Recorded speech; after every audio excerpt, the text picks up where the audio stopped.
হরি এখন অসুস্থ।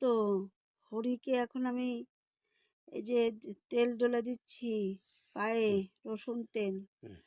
ওর খুব অসুস্থ, হাঁটু ব্যথা, ওর জ্বর, ওর সব কিছু হয়েছে। এখন ওর সেবা করছি আমি, যাতে বৌভাতটা তাড়াতাড়ি হয়, যাতে সুস্থ হয়ে ওঠে। এই দেখো হরিকে এখন কি জ্বর একটু কমেছে, দেখো অবস্থা হরির মুখ চোখের কি অবস্থা দেখেছো তোমরা? হরি খুব অসুস্থ এখন। এখন আমি এই যে তেল ডলে দিয়ে হরিকে এখন সুস্থ করছি। দেখি দেখি তোমার হাত টাতগুলো একটু ডলে দিই। দেখি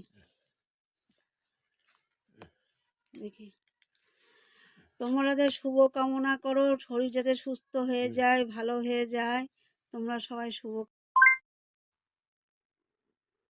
হরি, তোমার এখন শরীরটা কেমন? কেমন আছো? হ্যাঁ, ঠ্যাঙে ব্যথা আর জ্বরও আছে এখনো, দেখছি এখনো। ঠিক আছে, আমি এই তোমার জন্য একটু ওই রসুন তেল গরম করে নিয়ে এসছি। এখন তোমাকে একটু মালিশ করে দিই, যাতে তোমার এই ব্যথা ট্যাথাগুলো তাড়াতাড়ি করে সেরে যায়, আর তোমার এই রোগ তাড়াতাড়ি সেরে যায়। হ্যাঁ, তুমি ওষুধপত্র ঠিক মতো খাচ্ছ তো? না আমি খাইয়ে দেবো তোমার, তাড়াতাড়ি যাতে তুমি ভালো হয়ে যাও সে চেষ্টা করব। দেখি আর দেখি হাত টাতগুলো ডলে দিই। হরির জন্য তোমরা শুভ কামনা করো, যাতে হরি সুস্থ হয়ে যায়, আমাদের বৌভাতটা হয়। দেখো হরি অসুস্থ হয়ে পড়েছে, তোমরা একটু শুভ কামনা।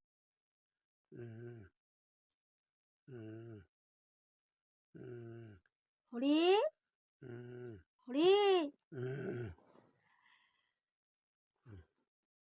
তুমি দুধটা খেয়ে নাও। কোন দুধ খাবো? কোন দুধ খাবে বলছো? ও, আমি আজকে তোমার জন্য কোন দুধ নিয়ে এসেছি জানো? কি দুধ আনছো? এই দেখো তোমার জন্য এই দুধ নিয়ে এসেছি। এই দুধ? হ্যাঁ, খেয়ে নাও, খাও খাও, আমার সামনে বসে খেয়ে নাও, খেয়ে নাও। আরে দুধ না খেলে গায়ে শক্তি হয়? দুধ খেলেই তো। খাইছি। আরে একটু খাও, পুরো গ্লাসটা ঢকঢক করে খেয়ে নিতে হবে, তবে তো গায়ে শক্তি হবে।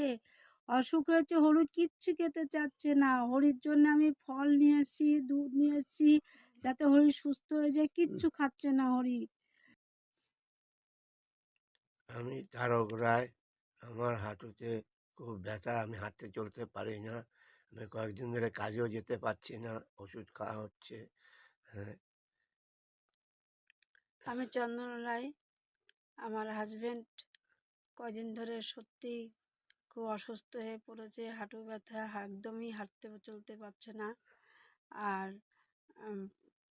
অনেক ওষুধ খাওয়ানো হচ্ছে, সব কিছুই করা হচ্ছে, কিন্তু এখনও সুস্থ হয়ে পারিনি। আমি ঠিক মতো ভিডিও বা ঠিক মতো আমি সময় দিতে পারছি না সব চ্যানেলেই। তো এই জন্য আমি খুবই দুঃখিত যে স্বামী অসুস্থ, আগে স্বামীকে সুস্থ করি। আমি কদিন ধরে স্বামীকে সুস্থ করার জন্য খুব ব্যস্ত আছি। তা তোমরা আমার পাশে থেকো, আমরা আবার সুস্থ হয়ে গেলে আবার আগের মতো আবার সময় দেব বন্ধুরা।